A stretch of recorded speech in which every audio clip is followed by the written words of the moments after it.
¿Verdad? Ok, gracias.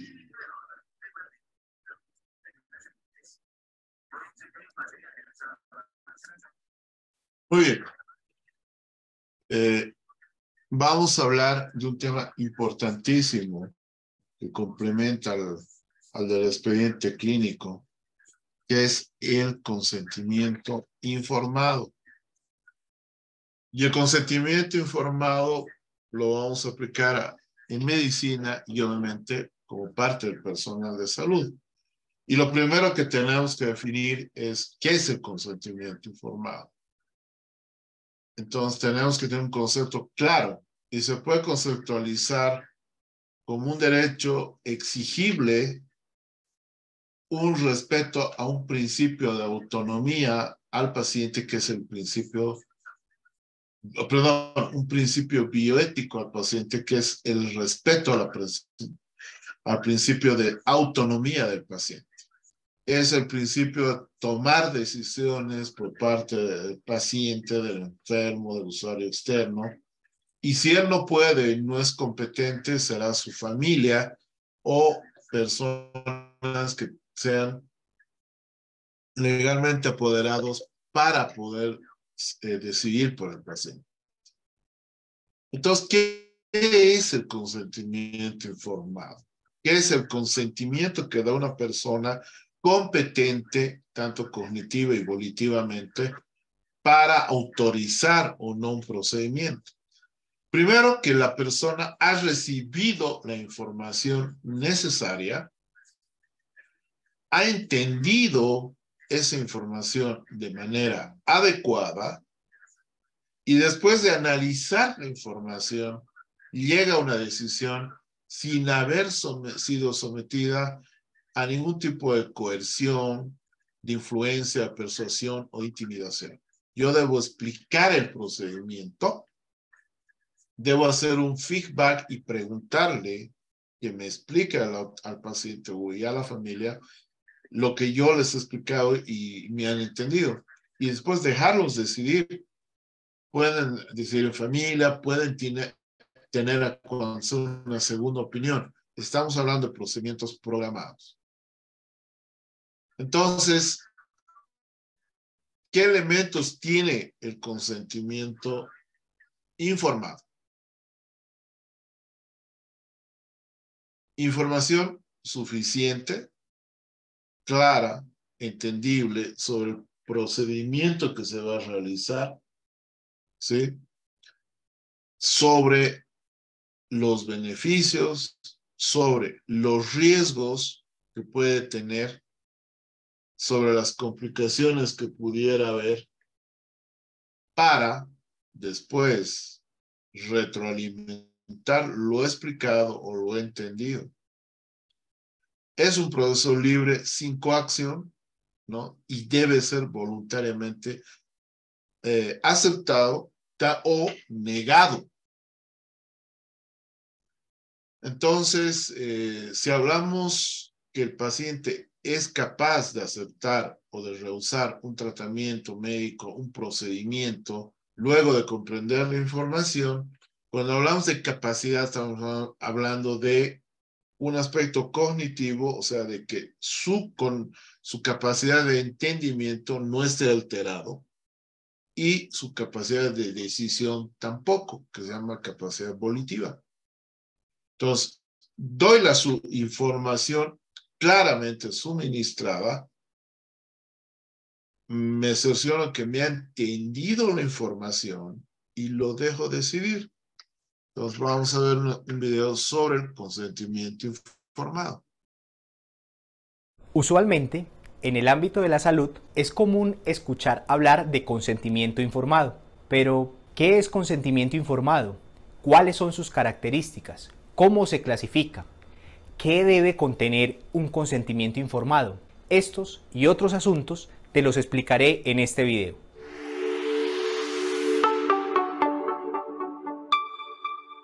Hola, mi nombre es José Manuel Flores Ramos, soy abogado con especialización en Derecho Médico y además soy profesional de la salud.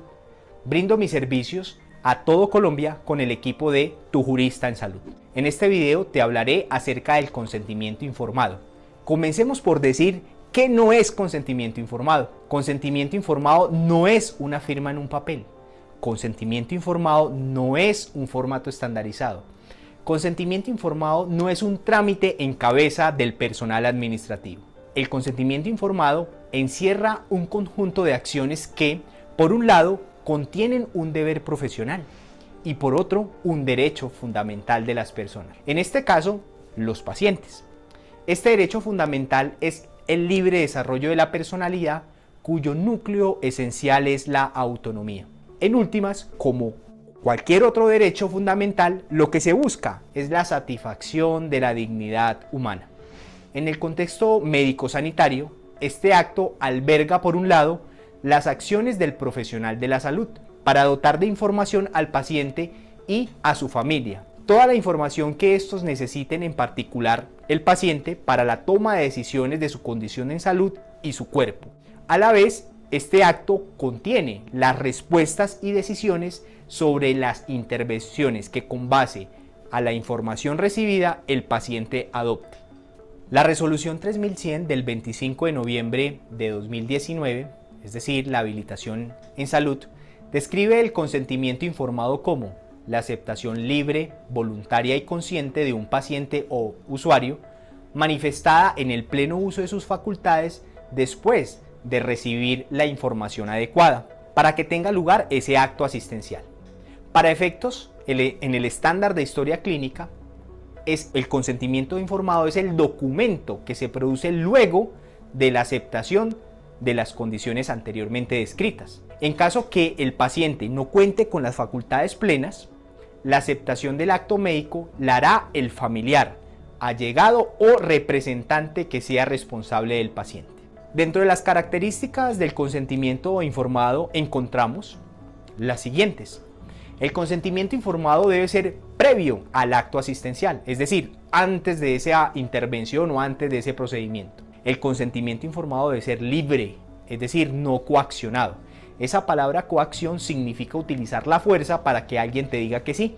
El consentimiento informado debe ser informado, valga la redundancia.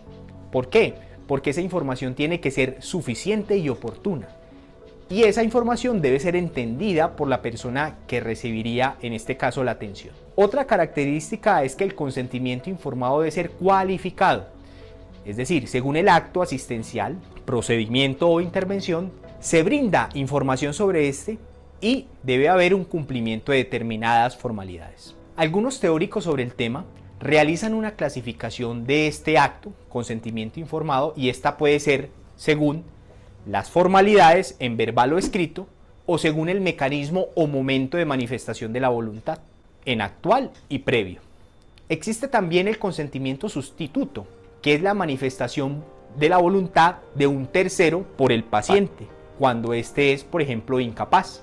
Respecto a qué debe contener el consentimiento informado, pues básicamente se utilizan las WHs, es decir, las WH en inglés, es decir, qué se va a hacer, por qué se va a hacer, dónde se va a hacer, cuándo se va a hacer, qué riesgos implica llevar a cabo ese acto, qué alternativas existen a lo que se propone, qué pasaría si no se realiza ese acto asistencial. Entonces, básicamente, una de las competencias que se debe poner en práctica el profesional de la salud es precisamente esa competencia de la comunicación efectiva para dar cumplimiento a esos requisitos que te mencioné que debe contener el consentimiento informado. Si eres parte de una clínica o un hospital, o si eres un profesional de la salud y quieres que te ayudemos a diseñar o construir ese consentimiento informado y que cumpla todos los requisitos, contrata entonces nuestros servicios. Estaremos muy complacidos en poderte ayudar. Si eres un paciente y sientes que te vulneraron el derecho a la información en el consentimiento informado, también te podemos asesorar en tu situación. Ahora bien, cuando el paciente se encuentra en estado de inconsciencia, cuando es menor de edad o cuando tiene alteración del estado mental, el consentimiento informado tiene una variación. En un próximo video haremos hincapié o haremos referencia a esas situaciones excepcionales, puesto que esto es un tema que también tiene que ver con el concepto que se maneja en la ciencia jurídica o en el derecho, que conocemos como la capacidad. Existe mucha jurisprudencia referente a este tema, al consentimiento informado. Esa palabra jurisprudencia pues hace referencia a las decisiones o sentencias que emiten los tribunales, como la Corte Suprema de Justicia, el Consejo de Estado o la Corte Constitucional. En materia del consentimiento informado te comparto la siguiente jurisprudencia. La sentencia C-182 del 2016, proferida por la Corte Constitucional, donde se declara exequible, es decir, se declara constitucional el artículo 6 de la Ley 1412 o 1412 de 2010. Y esta ley es por medio de la cual se autoriza la realización de forma gratuita y se promueve la ligadura de conductos deferentes o vasectomía y la ligadura de trompas de falopio como formas para fomentar la paternidad y maternidad responsable. En esta sentencia se describe, por ejemplo, el grado de cualificación del consentimiento informado, el nivel de adecuación y entre otros asuntos se tocan en esa sentencia. Para concluir, pues en este video de Tu Jurista en Salud, te compartimos las definiciones de consentimiento informado, cuáles eran sus características, cómo se clasifica el consentimiento informado, qué requisitos mínimos debe contener el consentimiento informado y además te compartimos una sentencia de la Corte Constitucional. Si quieres conocer nuestros servicios para clínicas, hospitales, EPS, firmas jurídicas, instituciones educativas, Muy bien. ¿Qué dice la Constitución Política del Estado sobre el consentimiento informado? Un primer punto, que ninguna persona será sometida a una intervención quirúrgica, examen médico o de laboratorio sin su consentimiento o la de terceros legalmente autorizados, salvo peligro inminente de vida. En situaciones de emergencia no se necesita consentimiento informado, o sea, si la vida del paciente o de la paciente está en peligro, no necesitamos consentimiento informado. Segundo, nadie será sometido a pruebas ni experimentos con seres humanos sin su consentimiento expreso. Entonces, vale decir que cuando hay una urgencia vital, cuando hay una emergencia donde está en riesgo la vida del paciente, no necesitamos consentimiento informado. Entonces, el consentimiento informado es que si el paciente por su condición física o mental no puede firmar el consentimiento informado, o sea, no ha entendido lo que le han explicado, no hay la retroalimentación y no puede decidir libremente porque tiene una incapacidad física o una incapacidad mental, cognitiva y volitiva que lo hacen incapaz de poder decidir. Entonces, un familiar cercano tiene la autoridad para hacerlo, ¿no? Y en situaciones de emergencia, el personal de salud puede actuar sin consentimiento informado del paciente, ¿no? Porque la ley, ¿qué entiende? Que el paciente habría deseado ser tratado para salvar su vida. Entonces, asumimos eso. ¿Cuáles son todos los objetivos del consentimiento informado? Ético, o sea, respetar la autonomía y la autodeterminación del paciente. Técnico y científico, evaluar y el manejo del riesgo para el paciente. Y jurídico, el elemento probatorio de alto valor sobre aceptación de riesgos informados, consecuencias por parte del paciente en caso de que estos se expresen. ¿Cómo se le informa? Con un lenguaje claro, directo, breve y simple.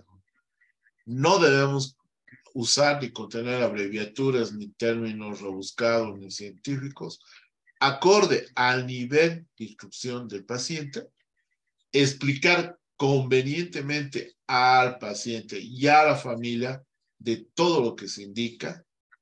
Debemos hacer constancia en el expediente clínico, como lo hemos visto en la primera parte del anterior módulo, sobre el consentimiento informado, privacidad y con el tiempo suficiente para dejar a la reflexión y a la decisión del paciente con su familia. ¿Qué partes la componen? Una información, que es un derecho a la información adecuada que tienen los pacientes por parte del personal de salud con suficiente antelación. Segundo, que el consentimiento informado del paciente a la actuación médica. ¿Qué requisitos debieran cumplir? Voluntariedad. O sea, los sujetos deben decidir libremente a someterse no a un tratamiento y estudio, o de sí hacerlo. O sea, tienen que tener la voluntariedad de decidir si lo hacen o no lo hacen a un estudio, a un tratamiento. Información que debe ser comprensible, adecuada para la libre decisión del paciente. Competencia o comprensión, que es lenguaje asequible al nivel de instrucción del paciente. Entonces, el consentimiento informado, se tiene la información, se tiene el feedback, con la retroalimentación y la toma de decisiones. No hay firmo o no firmo el consentimiento informado y usted diga, fírmele. Lo que hay que decirle, decida usted libremente lo que quiere hacer. No puede haber este tipo de consentimiento informado. ¿Lo firmas o lo lees? Firmar aquí, cada entidad para un acto médico. O sea, no son esos consentimientos informados. Y si lo hacen de la manera, no lo va a liberar de ninguna responsabilidad.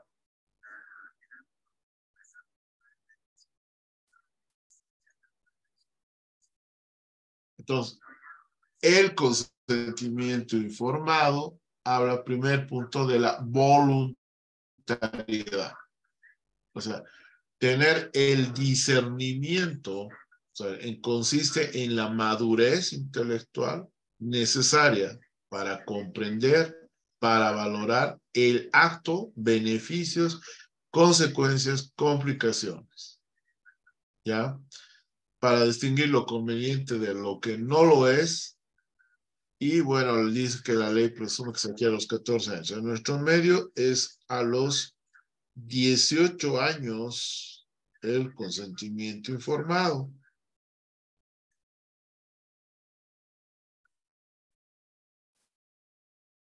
¿Ya? La intención es la voluntad para realizar un acto concreto. La libertad es la posibilidad de elegir o no el consentimiento informado. Entre varias opciones. Y eso se llama autonomía. ¿Sí? Ese es el primer principio de la voluntariedad de decidir o no el consentimiento informado.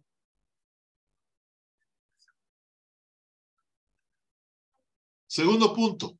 Seguimos la voluntariedad. Pensamos en principio bioético, la autonomía del paciente. La autonomía es un principio de la bioética, ¿no es cierto? Los 4 principios. Autonomía del paciente, la no maleficencia del médico, la justicia de lo social y de la relación médico-paciente, principio de beneficencia. Entonces, para la bioética, la autonomía del paciente consiste en realizar actos con conocimiento e información de causa y sin coacción. Para las decisiones que se consideran autónomas, se basan en 3 aspectos. Primero, basarse en un conocimiento suficiente, mostrar comprensión e intencionalidad relacionada y no estar coaccionado ni interna por el dolor, la depresión, ni externa por el médico, la institución o la familia.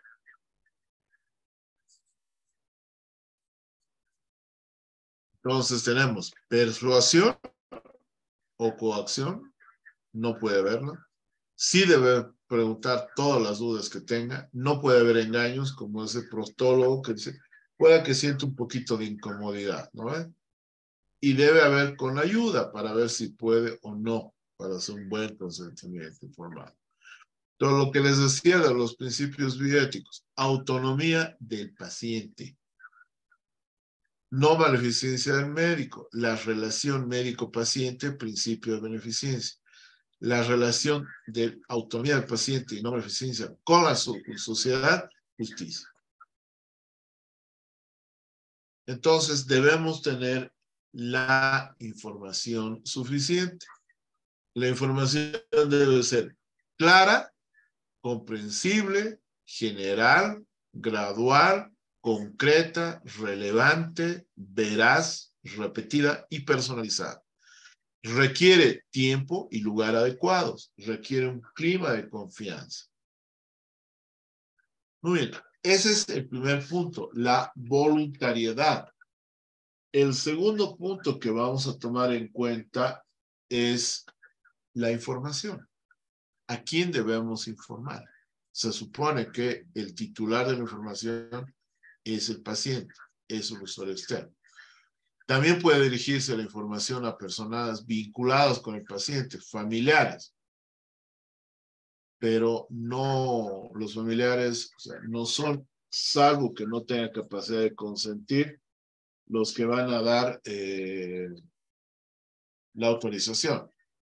Entonces hay tres circunstancias en dos supuestos. Primero, si a juicio del médico el paciente carece de capacidad de entender la información, o cuando por causa de su estado físico o psíquico lo considere oportuno, o cuando se trate de un menor de edad, menor de 18 años, que no es capaz intelectual ni emocionalmente de comprender el alcance de la información.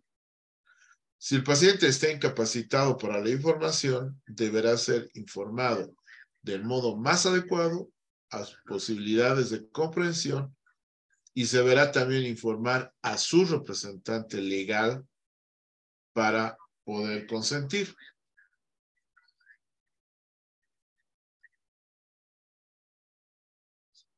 Muy bien. Información. En el contenido de un documento, por eso en el video decía, no hay un formato, peor no hay una plantilla para hacer consentimiento informado, debe estar en un preámbulo identificación del paciente o identificación del representante legal. Debe haber una identificación del facultativo y la identificación de los testigos.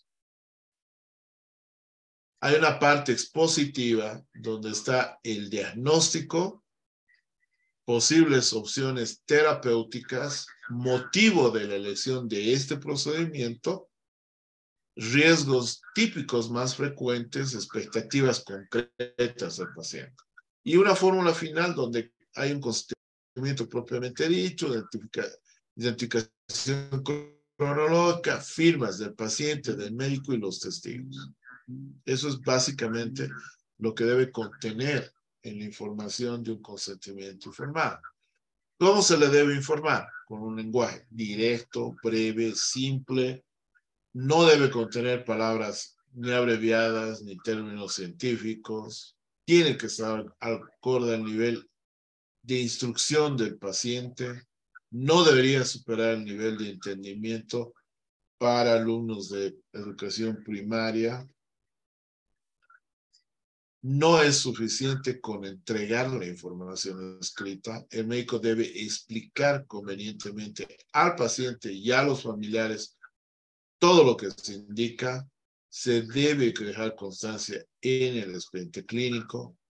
Debe hacerse con la debida privacidad y no en encuentros casuales o en charla en pasillo abierto. Debe realizarse con tiempo suficiente para que deje lugar a la reflexión del paciente y en ambiente adecuado. Tercer punto, que es la competencia. La competencia es la capacidad del paciente para comprender la situación a la que se enfrenta, las consecuencias previsibles para que puedan tomar una decisión y expresar y defender la decisión que sea coherente con su propia escala de valores. En la práctica clínica, las decisiones sobre el tratamiento de pacientes incompetentes en general la toman los miembros de la familia con relación al consejo médico sobre las alternativas y procedimientos a consentir. Los médicos deberían insistir en que las decisiones estén basadas en lo que desearía el paciente y no en los representantes que desearían para sí mismos. Dentro de la competencia, ante la incompetencia del paciente, que la norma establece un orden decreciente de prioridad para los cuales son personas que se encuentran autorizadas a manifestar la voluntad en un lugar del causante. ¿Quién? El cónyuge que no esté divorciado o la persona que conviva con el paciente con una antigüedad no menor de 3 años en forma continua y ininterrumpida. Cualquiera de los hijos mayores a 18 años, cualquiera de los padres, cualquiera de los hermanos mayores a 18 años, cualquiera de los nietos mayor a 18 años, cualquiera de los abuelos, pariente consanguíneo hasta el 4º nivel, pariente por afinidad hasta el 2º grado inclusive, o en casos de imposibilidad de recurrir a los anteriores, podría pensar que una persona conocida o allegada o amiga autorice. Y pese a todas las anteriores no es posible, finalmente habrá que habilitarse por una orden judicial con una declaración de interdicción. Entonces, ¿quiénes pueden? Cónyuge, hijo mayor de 18 años, los padres, los hermanos mayores de 18 años, nietos, abuelos y persona conocida, allegada o amiga. ¿Quién los redacta? Nos parece adecuado que sea una tarea de los niveles administrativos. Yo diría, bueno, niveles administrativos y nivel médico. Más lógico es que una responsabilidad compartida. Servicio médico que realiza la técnica, comité institucional de ética y asesoramiento del servicio jurídico. Deben revisarse periódicamente hasta adaptar el contenido y las formas a las necesidades que hayan detectado con el uso, y los formularios deben ser específicos para cada procedimiento que debemos realizar. ¿Ya? Entonces, consentimiento informado debe tener el diagnóstico y la precaución del padecimiento, la descripción de los objetivos que persiguen, beneficios esperados con su grado de aproximación de probabilidad, alternativas factibles excluyendo los tratamientos, opiniones y recomendaciones para profesionales, como los datos generales que se deben dar en cada formulario. Eso es en general. Pero ¿qué pasa con el consentimiento informado del paciente psiquiátrico? Primero, consentimiento informado del paciente con salud mental. Difícil definir. ¿Quién? Se presupone en ocasiones que la falta de autonomía, la limitación cognitiva o afectiva, no conciencia de lo consentido, no se lo puede dar. Por como es el ser humano que tiene derecho y no interconsentir, o solo se violenta esta voluntad en emergencias psiquiátricas como reclusión, medicación temporal o forzada, probabilidad de daño físico propio u otros. Entonces, ¿qué es un consentimiento informado en salud mental? El consentimiento informado es un acto por el cual el médico o el personal de salud, de acuerdo al procedimiento, describe al paciente, explica, hace una retroalimentación para saber si le ha entendido de la manera más clara posible el estado de salud y el procedimiento a seguir, detallando los beneficios y los riesgos de que el acto implica. O sea, requiere de parte del paciente el entendimiento y la aprobación de dicho procedimiento. Entonces, si tomamos ese aspecto, en todos los demás, el médico necesita una autorización para explicar o no en el tratamiento médico. Como el paciente no puede expresar sus deseos, necesidades, un representante que sustituya su voluntad, si el paciente no ha autorizado a nadie, entonces el tribunal es tutelar a nombrar asistente. ¿Sí? Entonces el tribunal es tutelar a nombrar un asistente.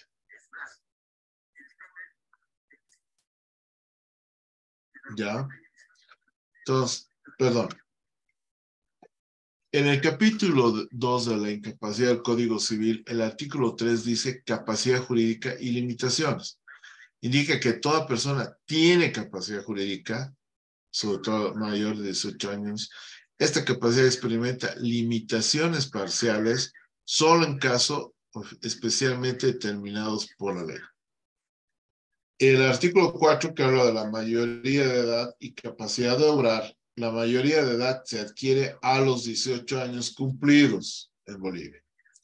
El mayor de edad tiene capacidad para realizar por sí mismo todos los actos de la vida civil, salvo las excepciones establecidas por ley. ¿Cómo demostrar la capacidad de un paciente? Algo que tenemos que tomar en cuenta que la capacidad natural de los pacientes, al menos de los mayores de 18 años, debe presumirse siempre, salvo que exista lógicamente una sentencia de incapacidad, y por eso el paciente siempre hay que demostrar y ver la incapacidad.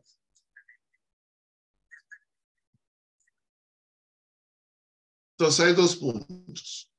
Si el paciente tiene una incapacidad transitoria, que es una capacidad de derecho transitoria, es incapaz, es incompetente. Pero si la incapacidad del hecho transitoria ya habla de un intervalo lúcido y demás, habla de una incapacidad de hecho permanente. ¿Ya? Hay procedimientos de incapacitación, por ejemplo, incapacidad de hecho permanente y incapacidad. Entonces, cuando el hecho es definitivo o es permanente, se lo denomina incapacitado. Cuando es temporal, es incompetente, no se olviden. Entonces, si es transitorio, es incompetente. Si es permanente, es incapacitado.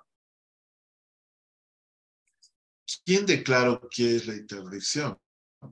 La interdicción siempre constituye una posición judicial que, basada en la prueba pericial, reconoce y declara a una persona mayor de edad o menor anticipada, ¿ya?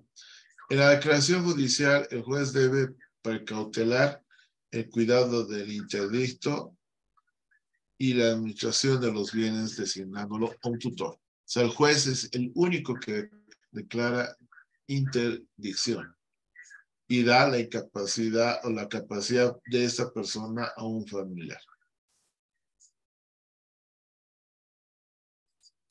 ¿Qué es entonces el interdicto mental? Para declarar insanía y consecuentemente la interdicción que requiere ya, primero que tiene una incapacidad habitual permanente ya certificada, ya aprobada por personal de salud. que esta persona no pueda dirigir su acción o administrar su patrimonio, que no se trate de un menor impuber y que se haya rechazado una denuncia previa. ¿Ya? Ahí tenemos algunos artículos, por ejemplo, de consentimiento informado en psiquiatría, un formulario escrito, un consentimiento con terapia electroconvulsiva y shock. ¿Ya? Y vamos a poder ver este video. Oye, y ahora que tocas este tema, esto es algo central que ha ocupado a muchos tribunales alrededor del mundo, también a nuestra Suprema Corte, y que está regulado en la Ley de Salud, en normas oficiales mexicanas, el consentimiento informado. Porque naturalmente cuando uno acude ante un profesional de la medicina, cuando uno pues tiene que practicarse, incluso imaginemos en el peor caso, pues una cirugía, hay un ámbito de incertidumbre. Es decir, pues si tú no eres médico, no sabes exactamente qué te van a hacer, cuál va a ser el proceso de recuperación, cuál es el porcentaje de riesgo o de incluso de fallecimiento, porque también hay un porcentaje de posibilidades de que no la libres en una atención quirúrgica, por ejemplo. Entonces, ¿qué papel juega? Bueno, primero, ¿qué es? Y luego, ¿qué papel juega en todo esto que estamos hablando de la malpraxis médica? El consentimiento informado que mencionabas, César. Bueno, mira, en términos muy generales, sin el propósito de abondar tanto, pues el consentimiento informado consiste en la obligación que tiene el médico de hacerle saber al paciente los procedimientos, bueno, primero el padecimiento, los procedimientos y la posibilidad de resultados respecto de la enfermedad o la iatrogenia que está presentando. Esto significa que, bueno, pues tendrá la obligación el médico de explicarle, dice la Ley General de Salud, detalladamente cuál es el padecimiento que tiene, pero además también la Ley General de Salud establece que con un lenguaje apropiado. ¿Por qué? Porque el lenguaje de los médicos es muy técnico, ¿no? Entonces, pues no todos entendemos lo que dice. Entonces, explicarle lo más detalladamente posible con un lenguaje que resulte de fácil comprensión de qué se trata el padecimiento, cuál es el procedimiento que le van a llevar a cabo, y cuál es la posibilidad de obtener un resultado exitoso o no. Ojo, porque no en todos los casos se puede dar un consentimiento informado porque simplemente es imposible realizarlo y es cuando entra el médico con toda su responsabilidad a poner todo su conocimiento. Me refiero, por ejemplo, a que el consentimiento informado está pensado en una cirugía programada, donde el paciente pues sabe que tiene y hay posibilidades de que mañana pasado, dentro de un mes, etcétera, se pueda dar la intervención, la invasión, como dicen los médicos, al cuerpo. Y bueno, pues el médico le informa y le dice. Pero también hay otros casos en donde son de extrema urgencia. El paciente llegó accidentado, traumatizado, etcétera, y el médico pues tiene que actuar inmediatamente y en lo último que piensa pues es en el consentimiento informado.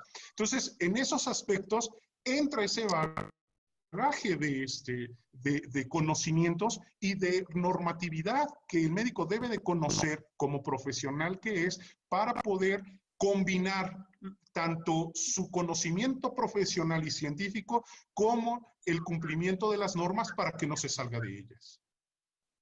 Oye, cuando señalabas que este consentimiento informado se debe dar en términos de lo que la propia Ley General de Salud establece, evidentemente, se debe dar de manera detallada. Me acordé de una sentencia de nuestra Suprema Corte en la cual le reprochan en un juicio de responsabilidad, yo creo que responsabilidad patrimonial o administrativa, porque era contra el ISSSTE, le reprochan que en un hospital del ISSSTE se recabó el consentimiento juntando a varios pacientes, eran 30 pacientes que tenían una dolencia muy, muy parecida y se les dio una plática, una especie de conferencia. Entonces imagínate que se juntan en una sala del ISSSTE. A ver, vénganse todos los que tienen aquí, creo que era un tema de incluso de nervio ciático o una operación de cadera, etcétera. Entonces, vénganse aquí todos los que anden mal de la cadera, que están en este hospital, les vamos a dar una plática y con eso vamos a recabar el consentimiento informado. La Corte en la sentencia dice, eso no es. O sea, ahí no se está cumpliendo porque, como tú muy bien lo dijiste, entonces, eso no es detallado. Detallado tiene que ser apropiado para cada caso, ¿no? Para cada persona, porque cada dolencia es diferente. Cada paciente tiene una situación distinta, ¿no? Claro, pero además, fíjate que pues es muy arriesgado. A veces es comprensible por la circunstancia que viven los centros de salud, que prestan servicios de salud en nuestro país, dadas todas las carencias que ya sabemos que tienen, pero pues el cumplimiento de la norma no autoriza que se hagan este tipo de situaciones, porque incluso las condiciones, como tú bien lo señalas, las condiciones físicas de cada paciente son diferentes. La Ley General de Salud incluso reconoce en los principios que maneja que ante un mismo tratamiento, la respuesta del paciente puede ser diferente. Entonces, cuando se da el consentimiento informado, cuando se obtiene del paciente, es porque el médico ya ha valorado todas las circunstancias especiales, específicas de ese paciente en particular, que es que cuánto pesa, que si es diabético, que si tiene padecimientos, y eso pues no lo puedes generalizar, tienes que hacerlo de manera específica para cada uno. Pero fíjate, sucede que luego se dan este tipo de actos y hay alguno u otro paciente que sí se atreve a reclamar, pero no al médico, sino al ISSSTE o al Estado.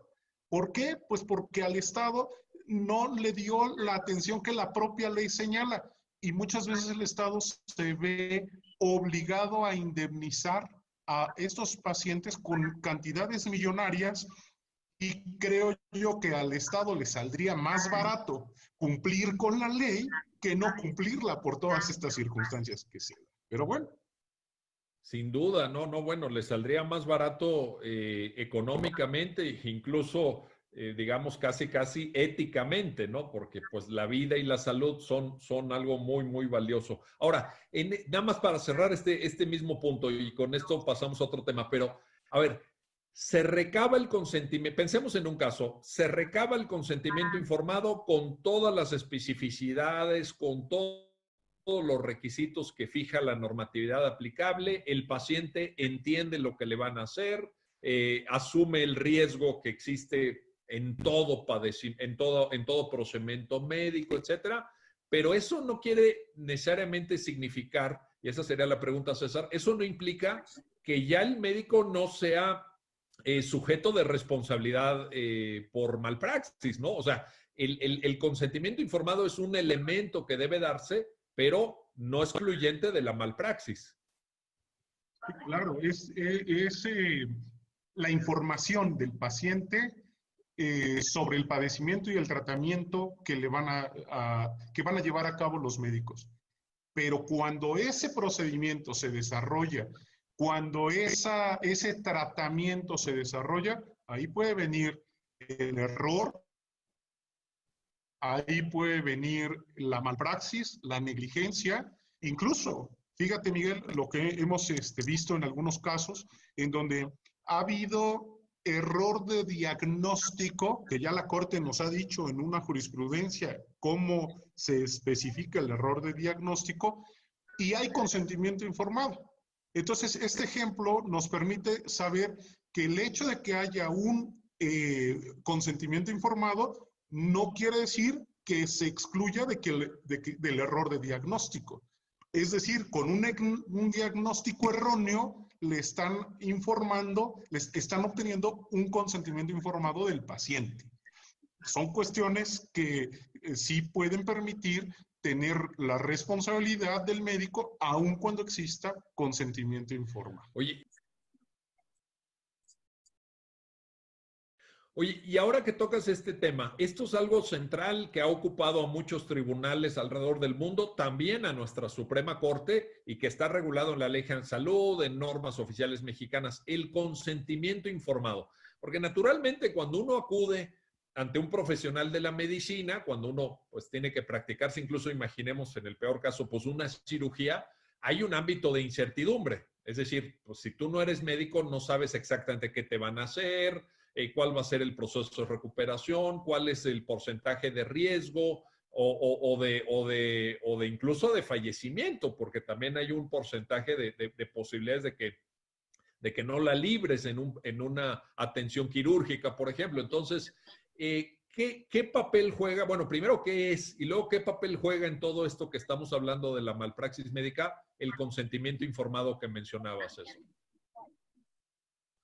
Bueno, mira, en términos muy generales, sin el propósito de abondar tanto, pues el consentimiento informado consiste en la obligación que tiene el médico de hacerle saber al paciente los procedimientos, bueno, primero el padecimiento, los procedimientos y la posibilidad de resultados respecto de la enfermedad o la iatrogenia que está presentando.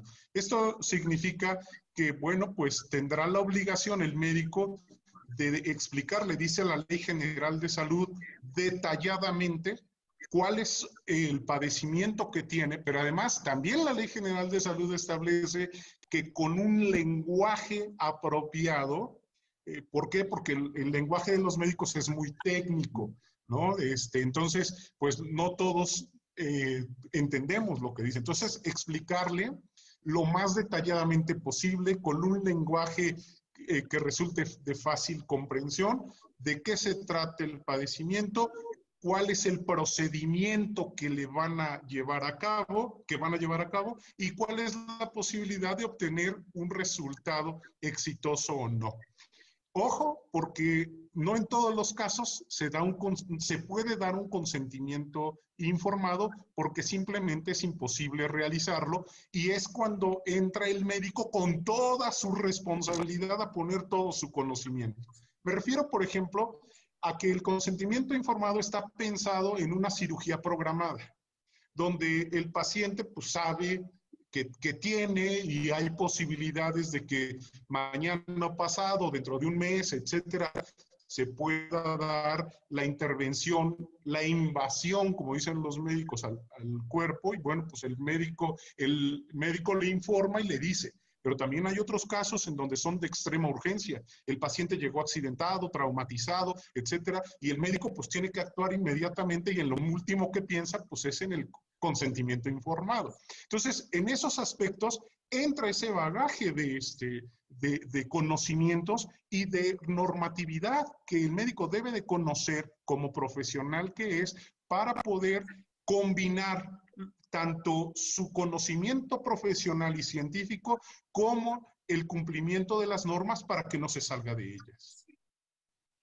Oye, cuando señalabas que este consentimiento informado se debe dar en términos de lo que la propia Ley General de Salud establece, evidentemente, se debe dar de manera detallada.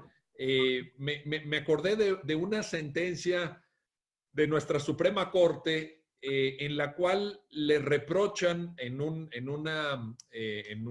un juicio de responsabilidad, yo creo que responsabilidad patrimonial o administrativa, porque era contra el ISSSTE, le reprochan que en un hospital del ISSSTE se recabó el consentimiento juntando a varios pacientes, eran 30 pacientes que tenían una dolencia muy, muy parecida y se les dio una plática, una especie de conferencia. Entonces imagínate que se juntan en una sala del ISSSTE. A ver, vénganse todos los que tienen aquí, creo que era un tema de incluso de nervio ciático o una operación de cadera, etcétera. Entonces, vénganse aquí todos los que anden mal de la cadera, que están en este hospital, les vamos a dar una plática y con eso vamos a recabar el consentimiento informado. La Corte en la sentencia dice, eso no es. O sea, ahí no se está cumpliendo porque, como tú muy bien lo dijiste, entonces, Eso no es detallado. Detallado tiene que ser apropiado para cada caso, ¿no? Para cada persona, porque cada dolencia es diferente. Cada paciente tiene una situación distinta, ¿no? Claro, pero además fíjate que pues es muy arriesgado, a veces es comprensible por la circunstancia que viven los centros de salud, que prestan servicios de salud en nuestro país, dadas todas las carencias que ya sabemos que tienen, pero pues el cumplimiento de la norma no autoriza que se hagan este tipo de situaciones, porque incluso las condiciones, como tú bien lo señalas, las condiciones físicas de cada paciente son diferentes. La Ley General de Salud incluso reconoce en los principios que maneja que ante un mismo tratamiento, la respuesta del paciente puede ser diferente. Entonces, cuando se da el consentimiento informado, cuando se obtiene del paciente, es porque el médico ya ha valorado todas las circunstancias especiales, específicas de ese paciente en particular, que es que cuánto pesa, que si es diabético, que si tiene padecimientos, y eso pues no lo puedes generalizar, tienes que hacerlo de manera específica para cada uno. Pero fíjate, sucede que luego se dan este tipo de actos y hay alguno u otro paciente que sí se atreve a reclamar, pero no al médico, sino al ISSSTE o al Estado. ¿Por qué? Pues porque al Estado no le dio la atención que la propia ley señala y muchas veces el Estado se ve obligado a indemnizar a estos pacientes con cantidades millonarias y creo yo que al Estado le saldría más barato cumplir con la ley que no cumplirla por todas estas circunstancias que se dan. Pero bueno. Sin duda, bueno, le saldría más barato económicamente, incluso, digamos, casi éticamente, ¿no? Porque pues la vida y la salud son algo muy valioso. Ahora, nada más para cerrar este mismo punto y con esto pasamos a otro tema, pero a ver, se recaba el consentimiento, pensemos en un caso, se recaba el consentimiento informado con todas las especificidades, con todos los requisitos que fija la normatividad aplicable, el paciente entiende lo que le van a hacer, asume el riesgo que existe en todo procedimiento médico, etcétera, pero eso no quiere necesariamente significar, y esa sería la pregunta, César, eso no implica que ya el médico no sea sujeto de responsabilidad por malpraxis, ¿no? O sea, el consentimiento informado es un elemento que debe darse, pero no excluyente de la malpraxis. Sí, claro, es la información del paciente sobre el padecimiento y el tratamiento que que van a llevar a cabo los médicos. Pero cuando ese procedimiento se desarrolla, cuando ese tratamiento se desarrolla, ahí puede venir el error, ahí puede venir la malpraxis, la negligencia, incluso, fíjate Miguel, lo que hemos visto en algunos casos en donde ha habido error de diagnóstico, que ya la Corte nos ha dicho en una jurisprudencia cómo se especifica el error de diagnóstico, y hay consentimiento informado. Entonces, este ejemplo nos permite saber que el hecho de que haya un consentimiento informado no quiere decir que se excluya del error de diagnóstico. Es decir, con un diagnóstico erróneo le están informando, les están obteniendo un consentimiento informado del paciente. Son cuestiones que sí pueden permitir tener la responsabilidad del médico aun cuando exista consentimiento informado. Oye. Muy bien. Interesante ese aspecto jurídico de que si no hay un buen consentimiento informado realizado, no te libera de la responsabilidad en el proceso. Hay los formularios de consentimiento informado que están en la normativa, está en este 65, obtención del consentimiento informado, está en anexos. Tenemos el de hospitalización, que desde que aceptas ingreso, las prácticas con residentes, la toma de muestras, la del laboratorio, uso de sondas y catéteres, etc. Tenemos el de intervenciones quirúrgicas y o odontológicas o intervenciones médicas. Está ahí. En la segunda, en reverso, esta página no falta diseño, sino que lo pueden graficar la explicación que le han dado. Cuando no quieren, no he visto la figura de alta voluntaria solicitada, pero es cuando uno acepta y se puede negar, se puede arrepentir, entonces no hay la famosa alta voluntaria solicitada. O sea, sí lo hay, pero no he encontrado una normativa que la respalde, salvo algún procedimiento quirúrgico de hace muchos años. Pues, si ha consentido, hay la revocatoria al consentimiento informado, y es lo que podría hacerse. Tenemos el consentimiento informado para diagnósticos y terapéuticos, o sea, para procedimientos de diagnóstico y procedimientos terapéuticos también. Entonces, ahí está el reverso. Tenemos para el servicio de anestesiología, para transfusión de sangre, consentimiento informado para realizar la prueba de VIH.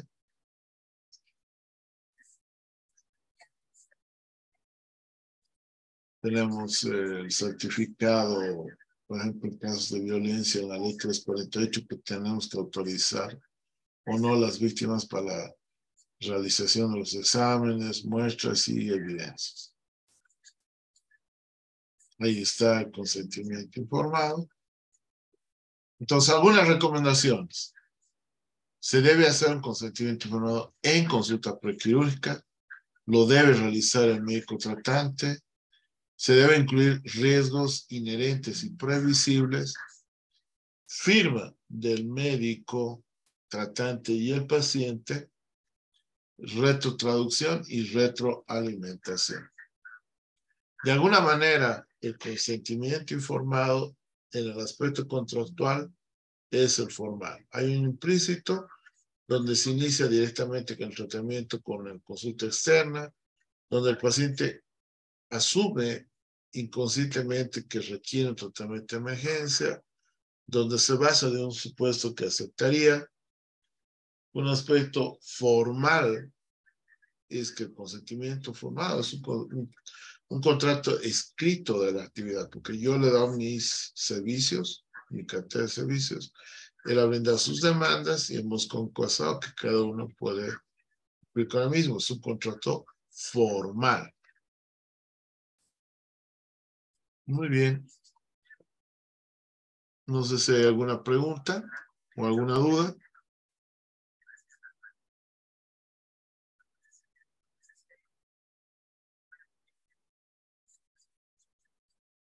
Eduardo, al parecer que no hay consultas, nos veríamos el próximo lunes. Okay, Sí, doctor, muchas gracias por la clase del día de hoy. Y sí, estaríamos contacto con la última clase de la próxima semana. La subsiguiente sería el examen. Comunicarles y hacer desconocimiento también a los participantes que por el lapso de 2 meses va a cambiar de fecha o de día el curso. Este se va a realizar los días domingo en el mismo horario, ya que pues al ponente, el doctor Carvajal, tiene un trabajo adicional y estaríamos cambiando por esa razón el curso. De todos modos, en abril, ¿no? en abril, correcto. Les vamos a comunicar por el grupo con los circulares correspondientes. Ok. Gracias, Eduardo. Muchas que tengan una buena semana. Bendiciones. Muchas gracias. Hasta luego.